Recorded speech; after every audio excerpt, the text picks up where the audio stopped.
इसका एक फॉर्मूला है,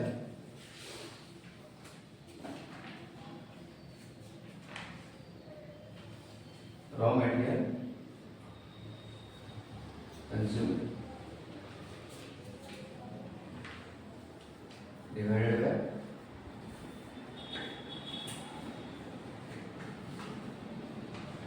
एवरेज रॉ। और आसान लिखिएगा टाइम्स, इसका क्या मतलब है देखते हैं, ब्रैकेट करके। सबसे पहले what is raw material consume,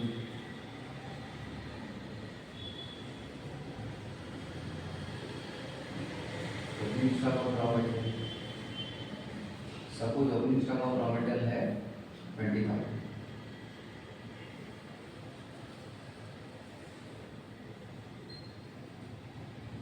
purchase of raw material कितना है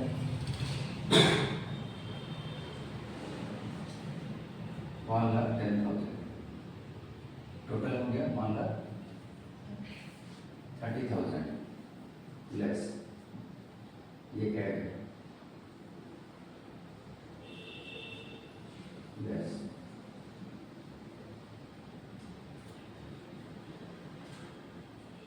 closing stock of raw material suppose 10,000,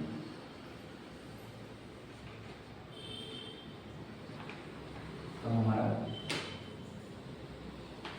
answer जो 1,20,000 निकला है उसके लिए नाम लिखिए, क्या नाम है इसका, इसका नाम है रॉ मटेरियल कंज्यूम। ठीक है, ये एक चीज होती है, ये एक पार्ट हो। Second part, average raw material क्या होता है,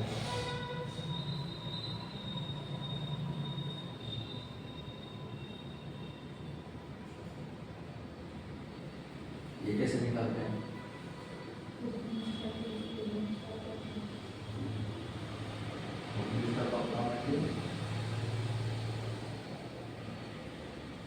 जब भी बोलिएगा पूरा बोलिएगा, इससे क्या है एग्जाम में पूरा पूरा लिखिए, आप आधा आधा बोलेंगे एग्जाम में आधा। Opening stock of raw material at closing stock of raw material divided by 2। हमारे क्वेश्चन में opening stock of raw material कितना था, closing stock of raw material कितना था 10,000 by 2, 30,000 divided by 2 is equal to 15,000। तो हमारा यहाँ पर आंसर क्या निकलेगा, रॉ मटेरियल कंज्यूम कितना लिखेंगे 1,20,000। ठीक है, रॉ मटेरियल कंज्यूम 1,20,000 और एवरेज कितना 15,000, कितना निकला 8 टाइम्स। अब इसका एनालिसिस करो, what is the meaning of 8 times, inventory turnover ratio निकला 8 times, what does it means, हमारे गोदाम में साल भर में 8 बार माल खत्म हो जाता है और हम 8 बार ऑर्डर करते हैं, करेक्ट है। तो कितना कितना दिन में आपका स्टॉक खत्म हो जाता है तो आप ऑर्डर करते हो, इन्वेंटरी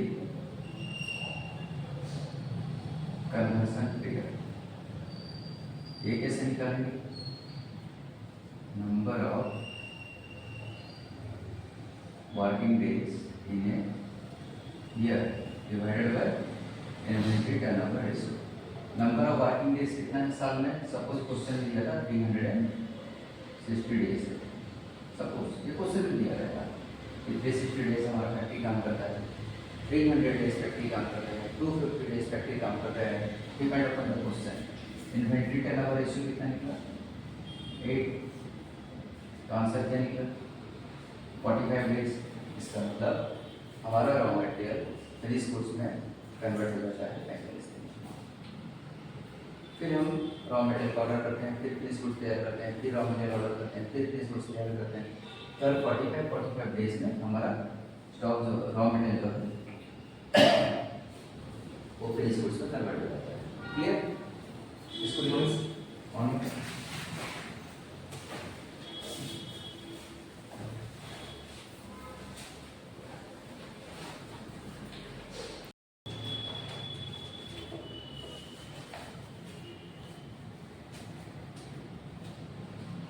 क्वेश्चन दिया है लेवल सेटिंग के ऊपर में।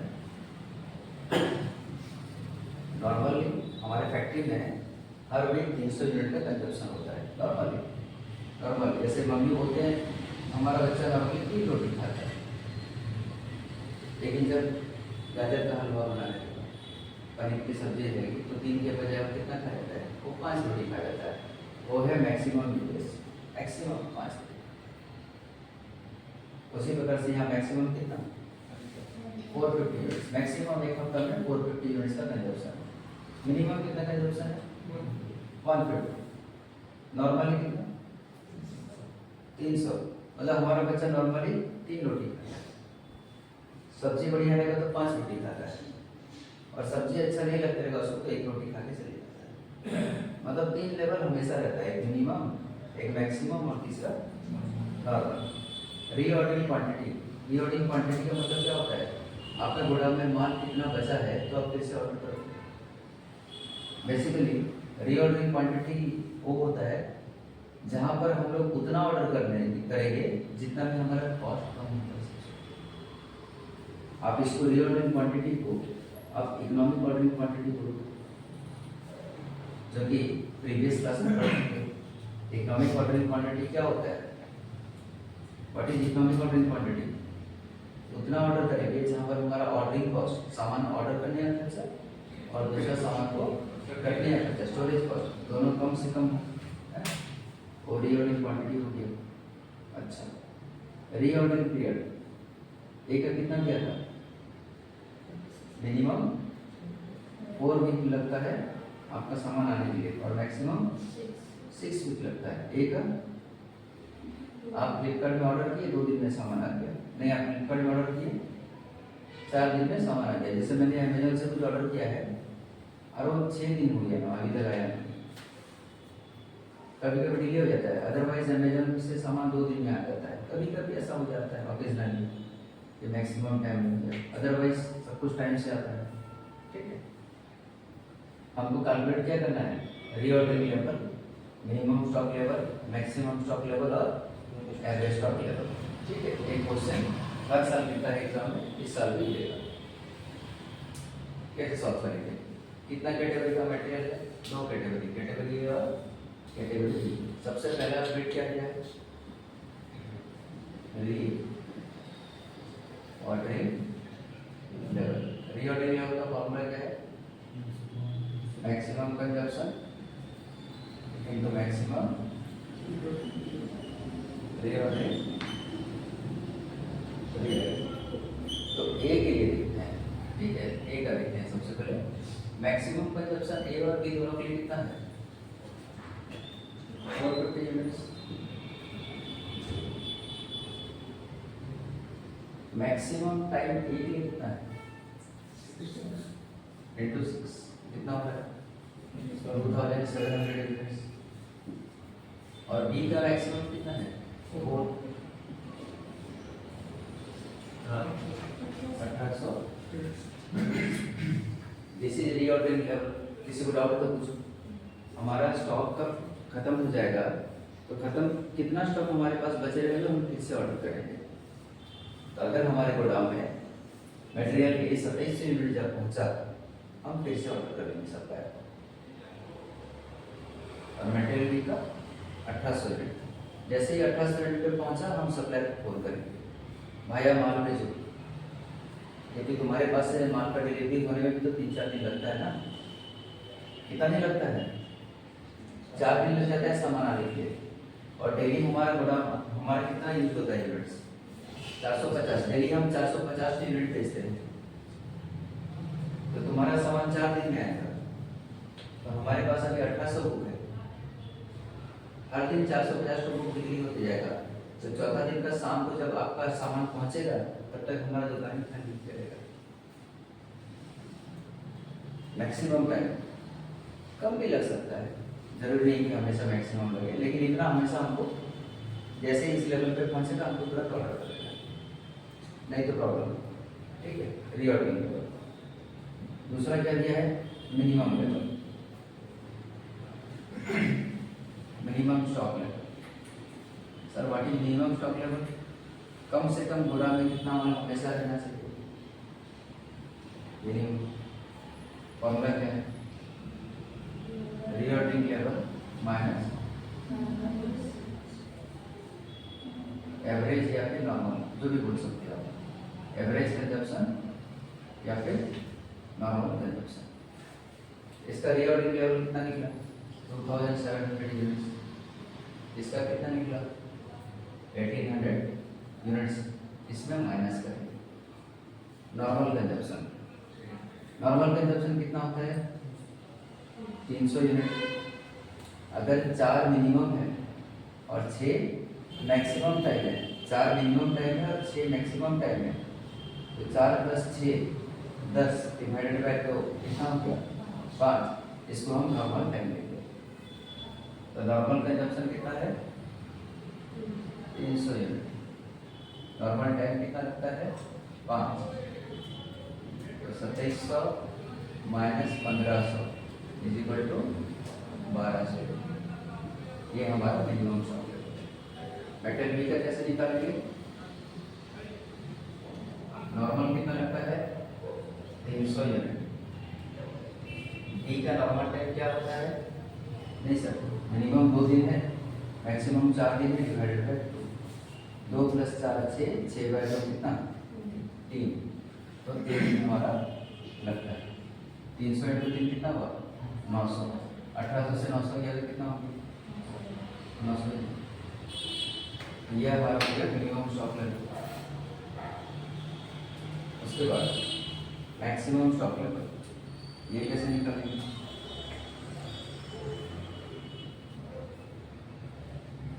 सर मैक्सिमम स्टॉक लेवल क्या होता है? मैक्सिमम कितना हमको रखना चाहिए? नॉर्मली आप घर से निकलते हो तो जेब में कितना पैसा रखते हो? सर 30-40 रुपया, 50 रुपया रखते हैं नॉर्मली, 100 रुपया रखते हैं। जो जॉब करते हैं बोलेंगे नॉर्मली हम 300-400 रुपया पॉकेट में रखते हैं नॉर्मल। मैक्सिमम कितना पॉकेट में रखते हैं? सर 2000 रुपये जाते हैं मैक्सिमम, या 1500 रुपये जाते हैं। उससे ज़्यादा रखने से क्या होगा सर? कुछ नहीं होगा। 1500 की जगह आप 15000 लेके जाओ, कुछ नहीं होने वाला है। आपका पॉकेट भरा भरा रहेगा। एक बुक है द साइकोलॉजी ऑफ मनी, उसको पढ़िएगा। तो द साइकोलॉजी ऑफ मनी में क्या बोला?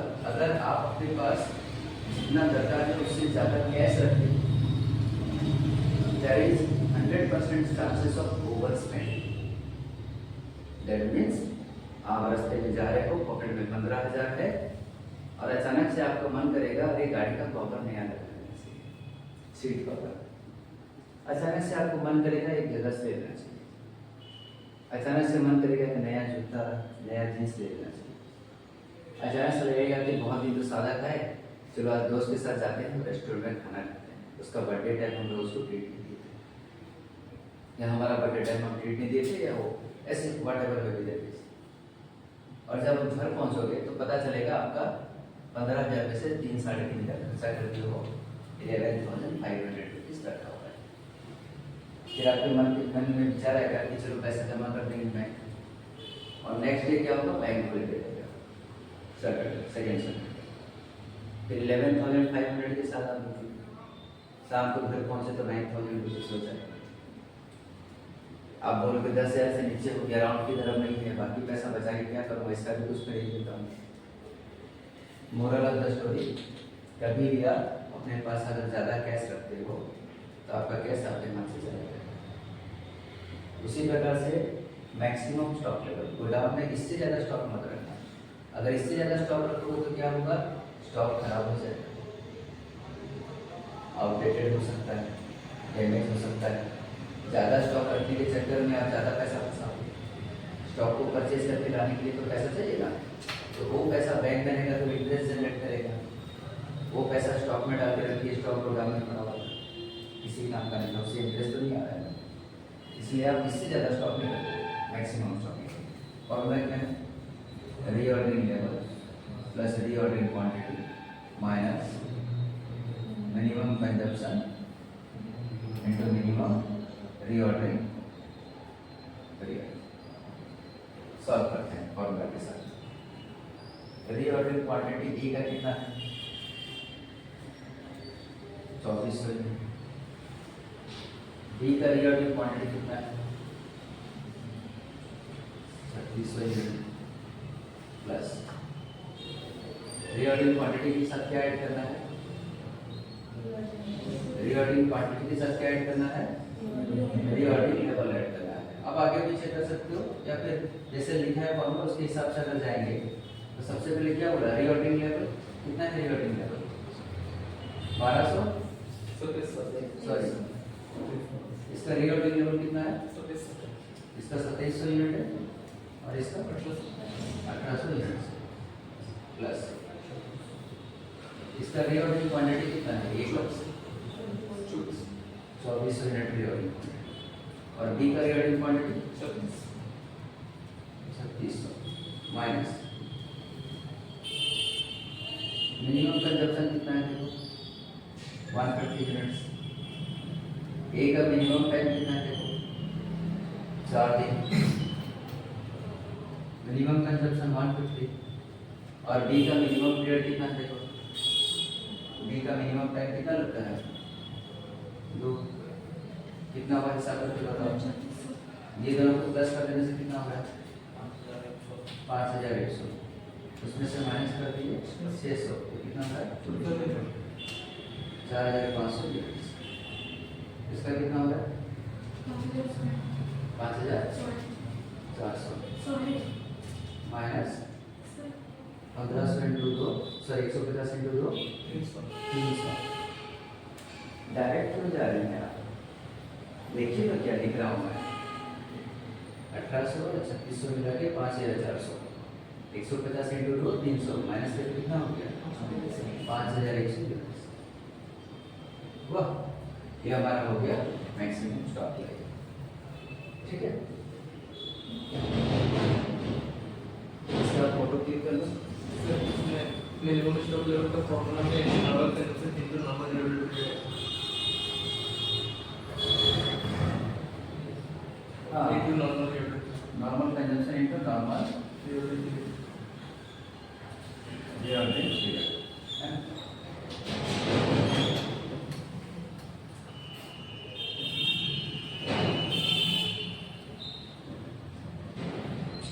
ठीक है, और हमारा लास्ट पार्ट चालू होगा। लास्ट पार्ट क्या था?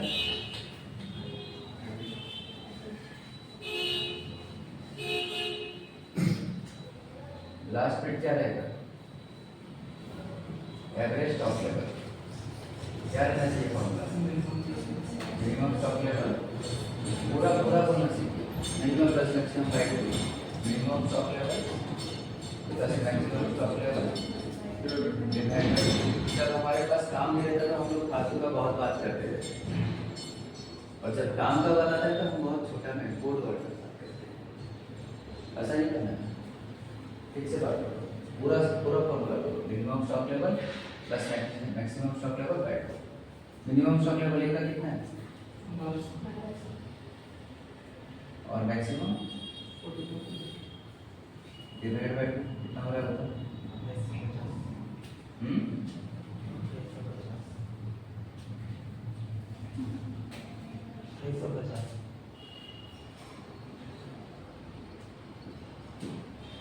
अच्छा, बी का minimum stock level maximum stock level by 2 3000 units. ठीक है,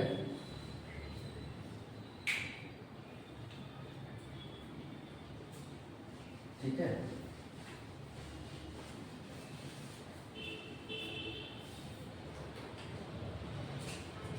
एवरेज स्टॉक लेवल का और एक फॉर्मूला है। क्या है formula? Minimum stock level plus half of reordering quantity. Minimum stock level plus half of reloading quantity.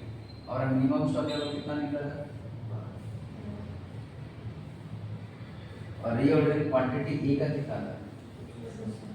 2400। 2400 का था 1200, 1200 2400। इसी प्रकार से बी का मिनिमम स्टॉक लेवल कितना था? बी का मिनिमम स्टॉक लेवल कितना? 900। और बी का रीऑर्डरिंग क्वांटिटी 3600 उसका आता।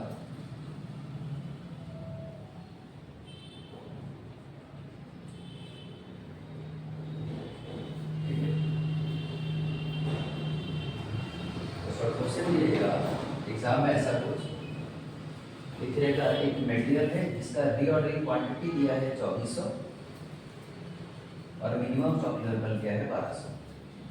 कैलकुलेट करो एवरेज स्टॉक लेवल, और तुम्हारे दिमाग में एवरेज स्टॉक लेवल का सिर्फ एक ही फॉर्मूला याद रहता है, minimum stock level plus maximum stock level बैठ, तो वहाँ पर माइंड स्लिप हो जाएगा। इसलिए दोनों फॉर्मूला याद कर दिया। एग्जाम में जब निकालने के लिए बोलेगा तो दोनों फॉर्मूला से आंसर निकालोगे। वाई? दोनों फॉर्मूला का आंसर देखो अलग नहीं निकलेगा। इसमें से एवरेज स्टॉक लेवल 3850 निकला, ये फॉर्मूला से एवरेज स्टॉक लेवल 2400 निकला। करेक्ट है? दोनों फॉर्मूला डालोगे, दोनों आंसर निकालोगे। देखो एक बार अच्छे से, तो इसका नंबर प्रैक्टिस करेंगे।